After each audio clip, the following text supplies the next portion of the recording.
Hi friends, welcome back to my channel. आज हम लोग बात करेंगे important derivation of the boards, जिसमें डायग्राम बहुत इंपॉर्टेंट होगा और डायग्राम अगर रॉन्ग होगा तो डेरिवेशन आपका रॉन्ग होगा। तो कैलकुलेशन स्टार्ट कर रहे हैं हम लोग लॉ ऑफ रिफ्रैक्शन के लिए। वेव ऑप्टिक्स चैप्टर में लॉ ऑफ रिफ्रैक्शन का diagram and prove that Snell's law mu equal to sine I upon sine R. तो कैलकुलेशन स्टार्ट करते, इसका डायग्राम समझ लेते। तो सबसे पहले हम लोग मीडियम बना लेंगे दो। तो दिस इज मीडियम 1, ये मीडियम 2, इधर वेलोसिटी म्यू v1, इधर velocity v2 and let's say mu is a refractive index, तो v1 by v2, refractive index of medium 2 with respect to 1, it is v1 by v2। अब calculation start करते हैं। Diagram पहले तो समझना है। Diagram में सबसे पहला स्टेप, तो ये एक लाइन और ये एक लाइन, पैरेलल लाइंस ड्रॉ करनी है। तो मैंने प्रीवियस लेक्चर में भी बोला था कि पैरेलल लाइन कैसे ड्रॉ करना है। अगर आपका स्केल है, स्केल को ऐसा इंक्लाइन रखो और दोनों बाजू से लाइन ड्रॉ कर लो। मतलब दो पेंसिल यूज नहीं करना है, एक पेंसिल इधर रखा, स्केल एक साइड ड्रॉ किया, दूसरे साइड ड्रॉ किया, ये बन गया अपना। ये पॉइंट है ए, ये पॉइंट है सी। ए से ये लाइन पे एक परपेंडिकुलर ड्रॉप करना है, तो ये आ गया बी, और यहाँ पे आने वाला है ए डैश और ये बी डैश, दोनों परपेंडिकुलर। अब इंपॉर्टेंट काम चालू होगा। ए बिकम सेकेंडरी सोर्स, तो it will emit secondary wave front.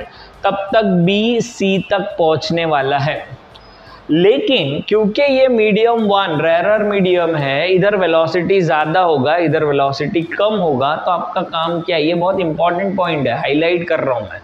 आपको राउंडर में B से C जितना डिस्टेंस नहीं लेके थोड़ा सा कम कर देना है। वापस बोलता हूँ, राउंडर लो, B और C का डिस्टेंस लो, उससे थोड़ा सा कम कर लो। अब जब तुमने B से C का डिस्टेंस लिया, थोड़ा सा कम कर लिया, फिर एक सेमी सर्कल ड्रॉ करोगे नीचे वाले मीडियम में। ये नीचे वाले मीडियम में मैंने एक सेमी सर्कल ड्रॉ किया। अब ये फ्री हैंड डायग्राम में थोड़ा सा ऊपर नीचे होगा। तो ये एक सेमी सर्कल बनाया। वापस बोलता हूँ, ये सेमी सर्कल कैसे बनाया हमने, B से C तक का डिस्टेंस नहीं लेना है, थोड़ा सा कम लेके ए से राउंडर से बना लो सेमी सर्कल। अब क्या करेंगे, तो अब सी से ये राउंड सेमी सर्कल पे एक टेंजेंट बना लो। ये टेंजेंट कहीं से भी टच हो सकता है, तो वो कोई प्रॉब्लम नहीं है, लेकिन जहां पे ये टच कर रहा है वो एक पॉइंट ले लो, लेट्स से डी, और आपका लाइन जो है ए से डी में से पास करो ऐसा। इसी लाइन को पैरेलल यहाँ पे से भी एक लाइन ड्रॉ करो, तो ये आपका लाइन बन गया। इधर ये डी डैश, ये सी डैश परपेंडिकुलर, यहाँ पे भी परपेंडिकुलर, ये आपका डायग्राम बना। ये डायग्राम में इंपॉर्टेंट बात ये थी, बी से सी का जो डिस्टेंस ट्रैवल कर रहा है उतने टाइम में ये ए से डी तक पहुंचा है, लेकिन दोनों लेंथ सेम नहीं है। अगर ये लेंथ को मैं नाम देता हूँ v1t, तो ये लेंथ का नाम होगा v2t, क्योंकि इधर वेलोसिटी v2 होगा। अब एक नॉर्मल ड्रॉ करेंगे हम लोग। ये नॉर्मल ड्रॉ कर लिया हमने। यहाँ पे इंसिडेंट रे, तो यहाँ पे I और यहाँ पे है R। अब मुझे प्रूव करना है mu equal to sine I upon sine R। अब कैसे करेंगे कैलकुलेशन, तो सबसे पहले तो इसको नाम दिया n, इसको नाम दे दिया n dash. a dash a और n, a dash a n plus n a b, n a b दोनों का मिला के एडिशन होगा 90। दूसरा n a b plus b a c भी 90, सो n a b plus BAC भी 90. So from this I can conclude A dash AN is equal to BAC and it is equal to I.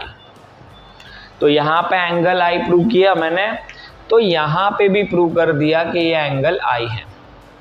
Similarly R के लिए सोचना है, तो angle N dash A D, देखो N dash A D plus D A C, ये मिला के 90 बनाएगा। अब ये ट्राइंगल जो है ना एडीसी में, इसमें अगर ये 90 है तो ये दोनों एंगल मिला के भी 90 बनाएंगे। तो angle D A C plus angle D C A भी 90। From this we can conclude N dash A D equal to D C A and it is equal to R. तो ये प्रूव कर दिया कि यहाँ पे भी एक है आर। पहला दो स्टेप जो हम लोग लॉ ऑफ रिफ्लेक्शन में कर रहे थे वैसा ही कुछ प्रूव किया कि इधर इधर एंगल आई आर है। अब अप्लाई करते हैं स्नेल्स लॉ। तो मैं एक काम करता हूं, सोचता हूं sine I upon sine R क्या होगा। अब साइन आई ये ट्राइंगल में से देखना है। साइन आर इज ऑपोजिट, मतलब B C divide by A C, opposite upon hypotenuse. और नीचे वाले ट्राइंगल में से अगर साइन आर लिया तो opposite which is A D upon A C, ये कैंसल हो गया। तो आंसर आया B C upon A D. अब बी सी हमने लिखा है ना, it's a distance which is velocity into time, तो ये बन गया वेलोसिटी इनटू टाइम, और ये भी बन गया velocity into time, A into D velocity into time. Time time get cancelled, so answer आया sine I upon sine R is equal to V1 by V2 and V1 by V2 is a mu, और ये prove हो गया Snell's law. लेकिन एक और important बात बता देता हूं जो बोर्ड्स और एंट्रेंस दोनों में इम्पॉर्टेंट है। ये जो AB लिखा है और ये जो CD लिखा है, it's a width of the plane wave front. तो क्वेश्चन बोलते हैं find ratio of width in air divide by width in medium, ये रेशियो पूछते हैं। So width in air is AB and width in medium is CD, मतलब मुझे find करना है AB डिवाइड बाय CD। ठीक है, डायरेक्ट कर सकते, इनडायरेक्ट भी कर सकते हैं। पहले मैं इनडायरेक्ट मेथड बताता हूं। ए बी और सी डी दोनों को ए सी से डिवाइड कर दिया, ए सी से डिवाइड, ए सी से divide. Now A B upon A C adjacent upon hypotenuse, adjacent upon hypotenuse is cos I, तो यहां पे बन गया cos I divide by C D upon A C, C D upon A C, तो ये भी adjacent upon hypotenuse बन रहा है, तो ये बना कॉस आर। तो ये भी एक इंपॉर्टेंट बात याद रखना, it is cos I upon cos R which gives you width in air divide by width in medium.